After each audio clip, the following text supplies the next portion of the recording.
하나님의 말씀 누가복음 19장 28절부터 44절까지입니다. 28절부터 44절까지 36절까지는 제가 읽고 나머지 부분은 함께 읽겠습니다. 예수께서 이 말씀을 하시고 예루살렘을 향하여 앞서서 가시더라. 감람원이라 불리는 산 쪽에 있는 벳바게와 베다니에 가까이 가셨을 때에 제자들 중 둘을 보내시며 이르시되 너희는 맞은편 마을로 가라. 거리로 들어가면 아직 아무도 타보지 않은 나귀 새끼가 매어 있는 것을 보리니 풀어 끌고 오라. 만일 누가 너희에게 어찌하여 푸느냐 묻거든 말하기를 주가 쓰시겠다 하라 하시매 보내심을 받은 자들이 가서 그 말씀하신 대로 만난지라. 나귀 새끼를 풀 때에 그 임자들이 이르되 어찌하여 나귀 새끼를 푸느냐 대답하되 주께서 쓰시겠다 하고 그것을 예수께로 끌고 와서 자기들의 겉옷을 나귀 새끼 위에 걸쳐놓고 예수를 태우니 가실 때에 그들이 자기의 겉옷을 길에 펴더라. 37절입니다. 이미 감난산 내리막길에 가까이 오심에 제자의 온 무리가 자기들이 본 바 모든 능한 일로 인하여 기뻐하며 큰 소리로 하나님을 찬양하여 이르되 찬송하리로다. 주의 이름으로 오시는 왕이요 하늘에서는 평화요 가장 높은 곳에는 영광이로다 하니 무리 중 어떤 바리새인들이 말하되 선생이여 당신의 제자들을 책망하소서 하기를 대답하여 이르시되 내가 너희에게 말하노니 만일 이 사람들이 침묵하면 돌들이 소리 지르리라 하시니라. 아멘. 메시아의 예루살렘 입성입니다. 이 땅에 오셨던 예수님은 하나님의 시간표에 맞추어서 일을 하셨습니다. 이제 그 시간표대로 예수께서 예루살렘 성으로 입성하실 때가 되었습니다.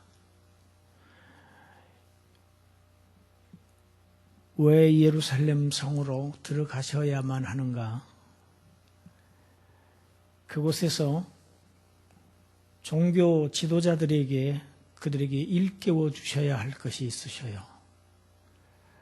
자신이 하나님께서 보내신 메시아라는 사실을 그들에게 분명하게 알게 하셔야 하기 때문에 지금 성으로 들어가십니다. 성경을 보면 지금까지는 예수님은 자신이 메시아로 불려지기를 바라지 않으셨습니다. 감추셨어요. 그러나 이제는 그것을 허락하셨고 심지어 그렇게 부르라고까지 하셨습니다. 예수님이 누가복음 19장에 보면은 삭개오 사건이 먼저 나옵니다. 그리고 삭개오를 만나시고 삭개오 집에 유하신 사건이 나오고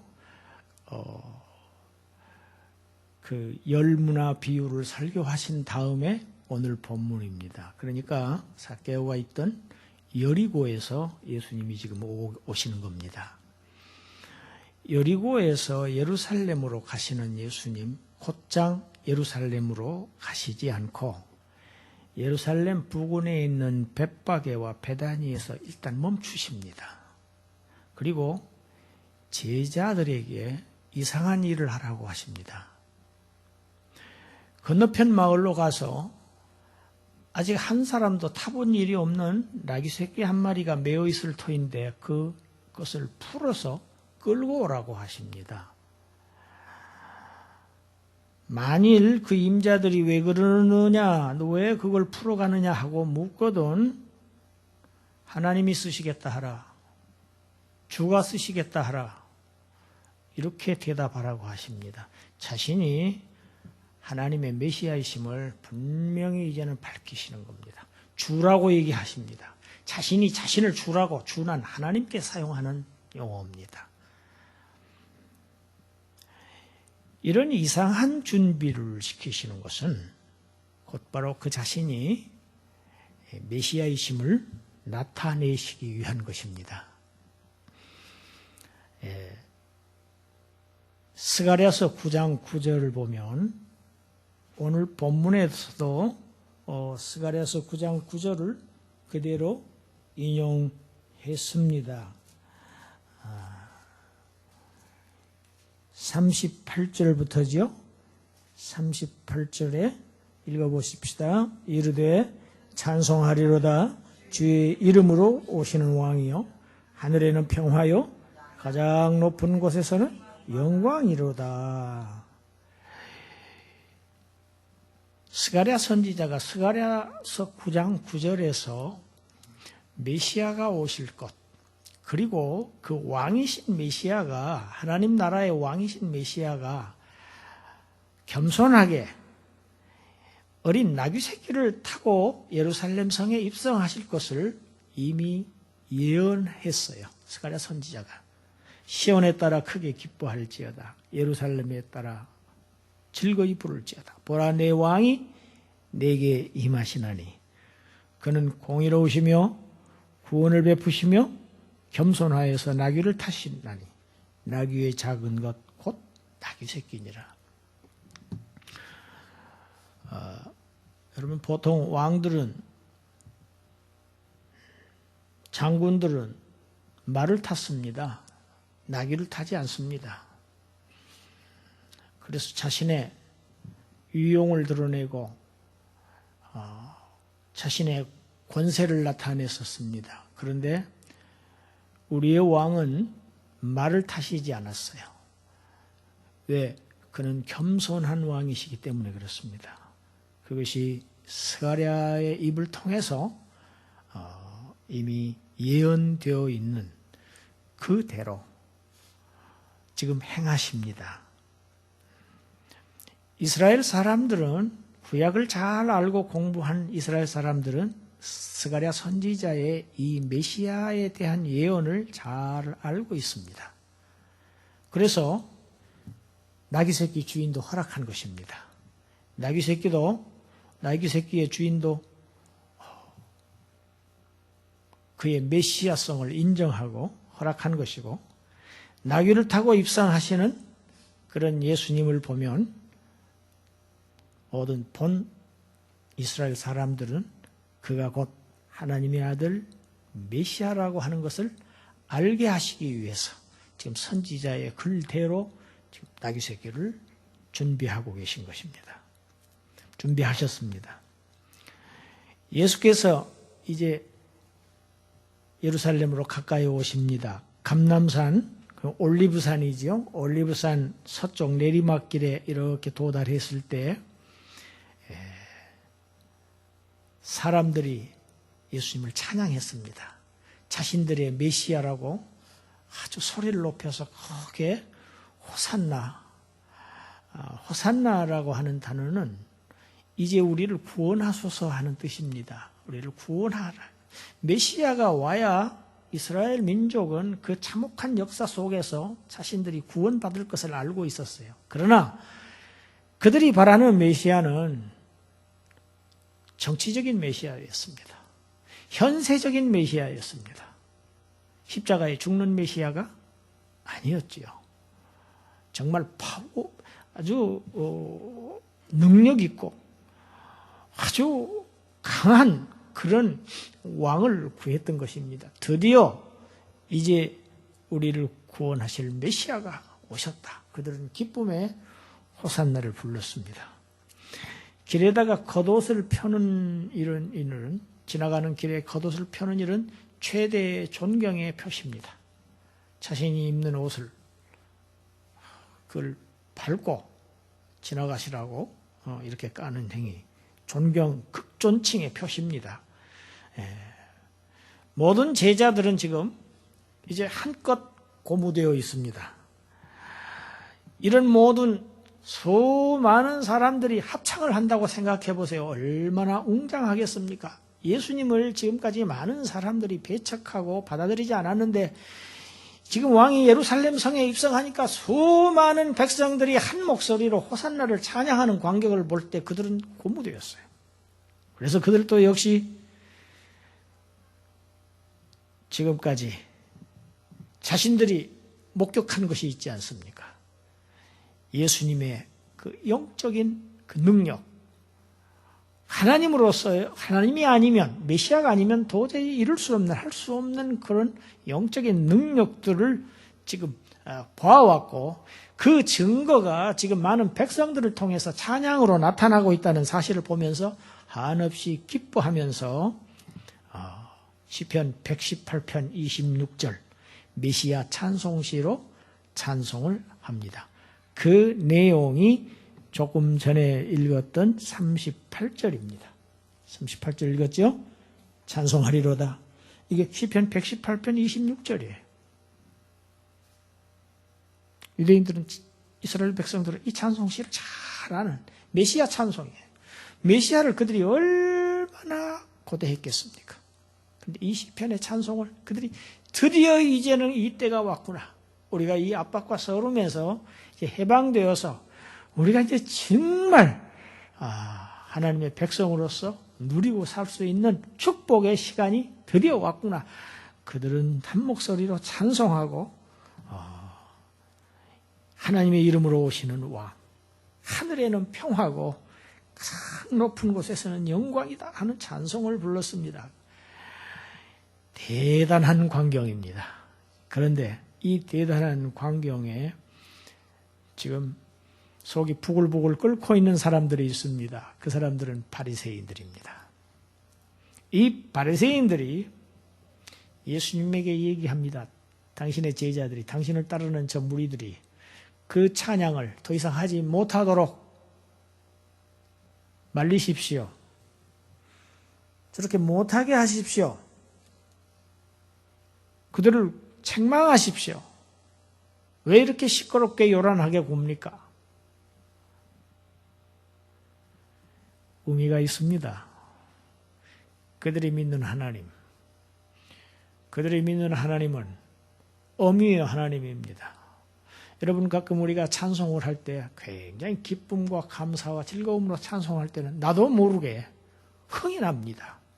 그래서 덩실덩실 춤을 추고 싶을 때도 있습니다. 지금 모든 백성들은 그러한 분위기입니다. 그런데 어디서 저렇게 경망스럽게 구약성경 시편의 말씀을, 시편의 찬송시를 저렇게 부를 수가 있는가? 이것은 경건하지 못하다. 책망하라고 하십니다. 예수님은 그들에게 말씀하시지요. 만일 사람이 침묵하게 되면 생명이 없는 돌들로도 하나님께서 메시아라고 하는 것을 소리 지르게 하실 것이다. 자신이 메시아이라고 하는 사실을 온 천하가 알 수 있도록 사람의 입으로 찬송하지 만약 못하게 한다고 하면 생명 없는 돌들을 통해서라도 나의 메시아됨을 하나님께서 드러내시고야 말 것이다. 이렇게 말씀하시면서 그들의 요구를 일축하십니다. 거절하시죠. 이제 마지막 예루살렘 성 가까이 예수님이 오셨습니다.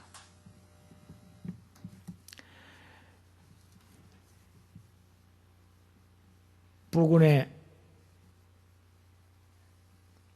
가까이 오셔서 이제 예루살렘 성이 보입니다. 그 성을 보신 예수님은 울기 시작하십니다. 그러시면서 울시면서 읊조리시는 말씀이 오늘 41절에 나와 있죠. 너도 오늘 평화에 관한 일을 알았다면 좋을 뻔하였거니와 지금 내 눈에 숨겨졌도다.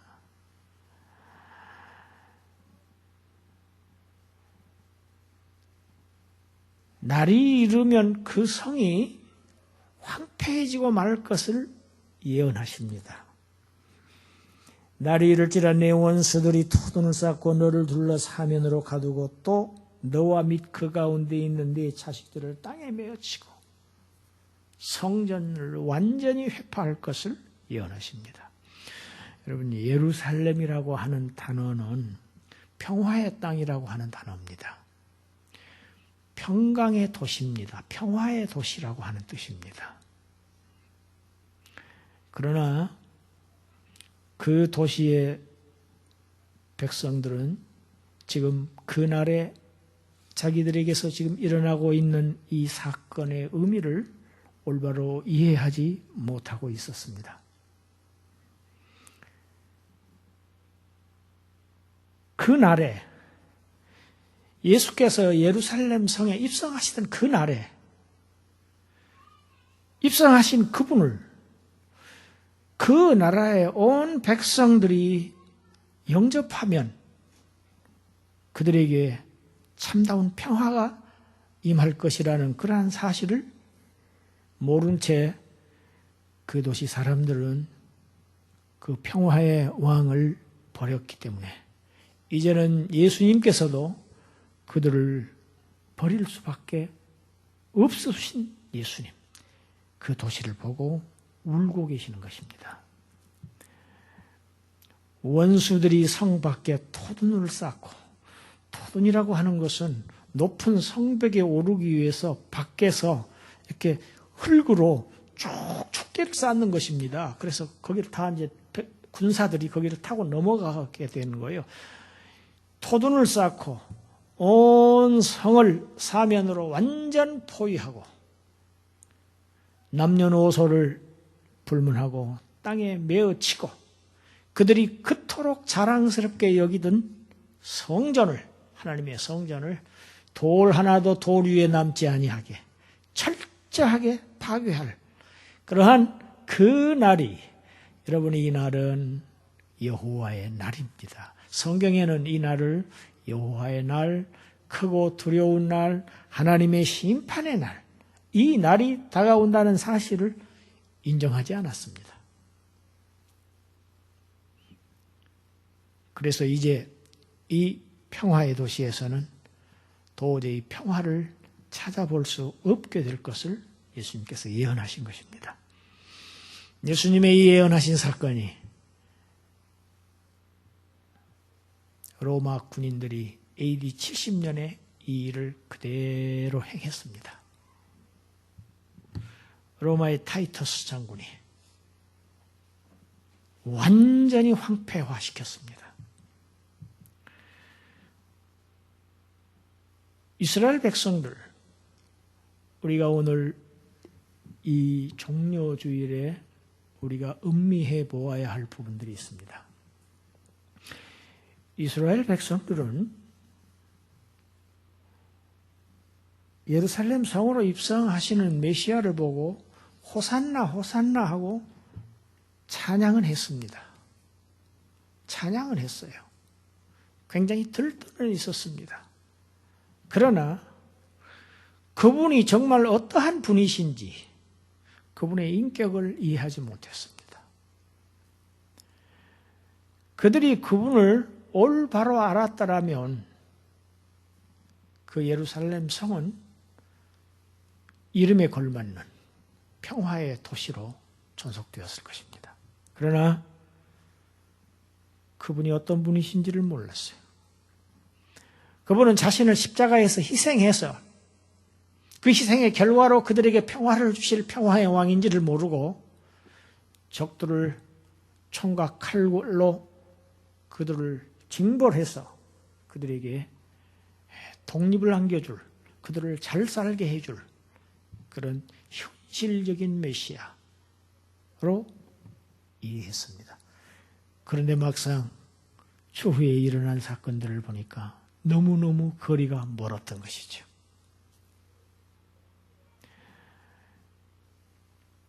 그들은 그날에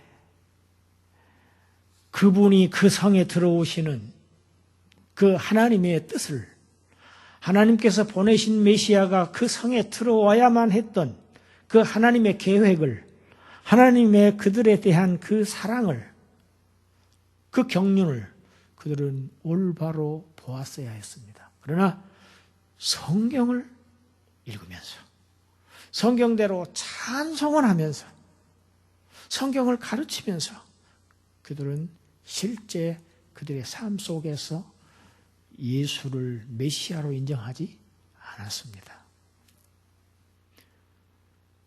오직 그 하나님의 메시아에게만 구원이 있다고 하는 사실, 오늘날도 마찬가지입니다. 구원을 많이 이야기를 합니다.